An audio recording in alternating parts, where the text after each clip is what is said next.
Good evening students, this is Praveen. Welcome back to our YouTube channel एव मस्त।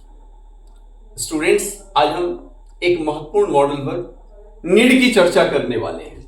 Need, जिसको हम कहेंगे हिंदी में आवश्यकता होना या जरूरत होना।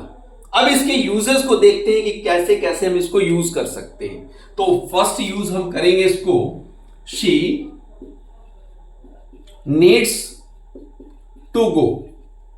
दूसरा यूज है she does not need to go. और थर्ड है डज शी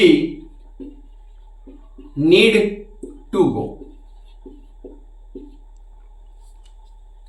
इसको दूसरे तरह से भी हम यूज कर सकते हैं, जैसे she need go. Second sentence है शी नीड नॉट गो। और थर्ड सेंटेंस है नीड शी गो। अब जरा वॉच करें, जरा ध्यान दें कि क्या ये दोनों सेंटेंस सही है? क्या दोनों सेंटेंसेस को हम यूज कर सकते हैं? तो पहला सेंटेंस मैंने एक साइड पे यूज किया था, शी नीड्स टू गो। यहां पर मैंने इस नीड का use as a main verb किया है, और दूसरा आया है तो दूसरा जो वर्ब यूज किया हमने वो इन्फिनेटिव की तरह है। तो एक वर्ब के बाद दूसरा वर्ब अगर आएगा तो मेन वर्ब तो नहीं हो सकता, वो नॉन फाइनाइट की तरह हम यूज करते हैं। तो she needs to go. Second sentence हमने नेगेटिव यूज किया, यहां पर भी आप देख रहे हैं शी नीड गो। अब ये दोनों में सही कौन सा है? तो जब आप ध्यान से देखेंगे तो आपको लगेगा कि ये पहला वाला जो पार्ट मैंने लिखा शी नीड्स टू गो, ये सही लग रहा है। शी नीड गो उतना अच्छा नहीं लग रहा है, लेकिन अगर मैं वास्तविकता में बताऊं तो ये सारे सेंटेंसेस सही हैं। आप मेन वर्ब की तरह यूज करो या as a modal verb use करो, दोनों तरह से ये सेंटेंसेस सही हैं। हाँ, ये अलग बात है कि ट्रेंड की बात है, हम प्रचलन की बात है। हमारे लिए ये पहला वाला सेंटेंस हमें पढ़ने में, देखने में, सुनने में अच्छा लगता है। ये ट्रेंड की बात है, इसलिए ये ठीक लग रहा है। और अगर हम इसको देखें तो ये हमें उतना अच्छा नहीं लग रहा है, लेकिन ये गलत नहीं है, ये भी सही है।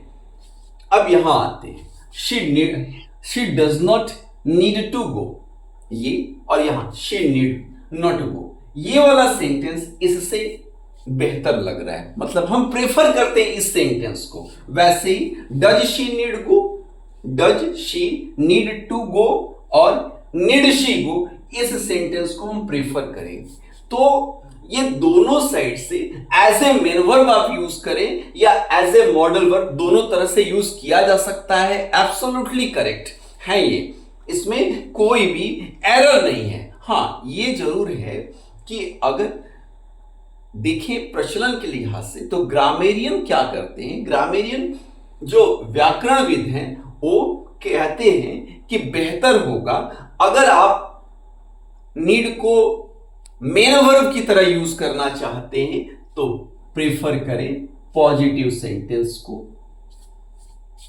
अगर मेन वर्ब की तरह यूज करना चाहते हैं। और अगर इसी नीड को आप नेगेटिव में यूज करना चाहते हैं, इंट्रोगेटिव में यूज करना चाहते हैं, तो एज नेगेटिव एंड इंट्रोगेटिव आप as a modal verb use करेंगे। मैं अपनी बात को रिपीट करना चाहता हूं, दोनों ही एज ए मेन वर्ब और एज ए मॉडल वर्ब दोनों ही सही हैं। हाँ, अलग बात है कि ट्रेंड की बात है, प्रचलन की बात है। जो प्रचलन में होता है वो हमें ज्यादा अच्छा लगता है, और जो प्रचलन में नहीं होता उसका महत्व उतना नहीं होता। ठीक उसी तरह से ग्रामेरियन इस बात को कहते हैं कि अगर आप